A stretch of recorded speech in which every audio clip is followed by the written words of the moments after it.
terror swept across the planet. The Prophet of Blood had blown the third horn and set his demonic legions in motion. After 100 years, the Empire's war machine had been sufficiently fed and was ready to deliver the death blow to society.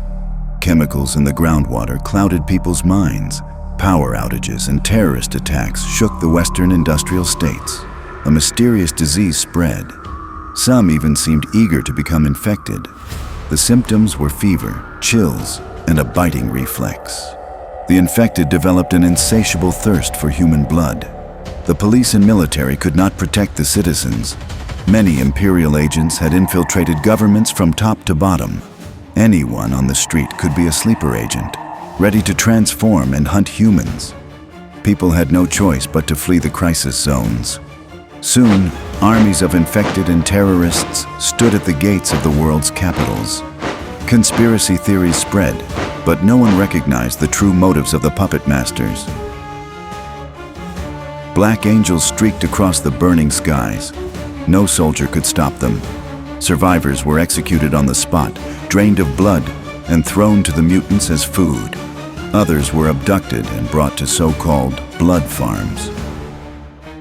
The United Nations and NATO collapsed within 6 months.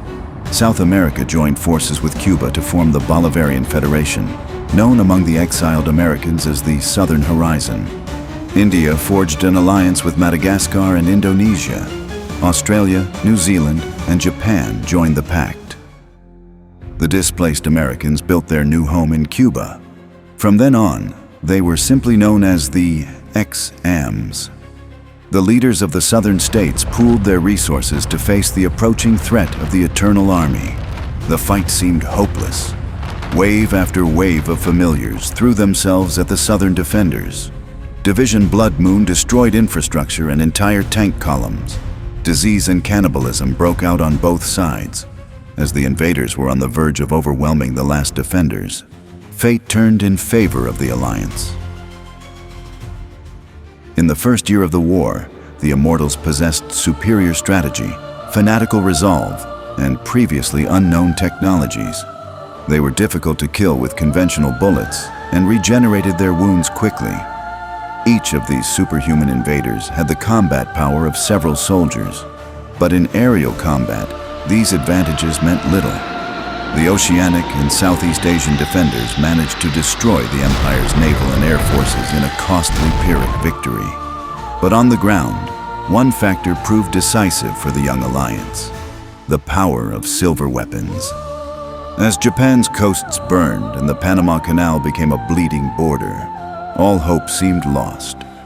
New weapons were issued to frontline soldiers, and the first Silver Marines were born. The new silver nitrate ammunition proved effective against the troops of the Eternal Army. The Blood Moon soldiers began to lose ground. As they retreated from the southern hemisphere, the Empire deployed its nuclear arsenal and virus bombs. What wasn't incinerated turned into feral creatures. Remote-controlled hordes of violent infected contaminated entire regions. People spoke of a zombie apocalypse, but in truth, it was nothing more than a biological weapon from the Empire's labs. Humanity began building so-called fortress cities. Villages and small towns died out. People turned to the new rulers of the Alliance for salvation. The Silver Inquisition. The Inquisitors were worshipped like gods. Fear of the Empire drove humanity into the arms of a new church. The Inquisition promised protection from the bloodthirsty hordes. The new institution took over the training of the Silver Marines. Every member state of the Alliance was required to train at least 10,000 of these elite soldiers within a few months. Only then could the reconquest of the Old World begin. The Inquisitors were tasked with containing the spread of the vampire virus.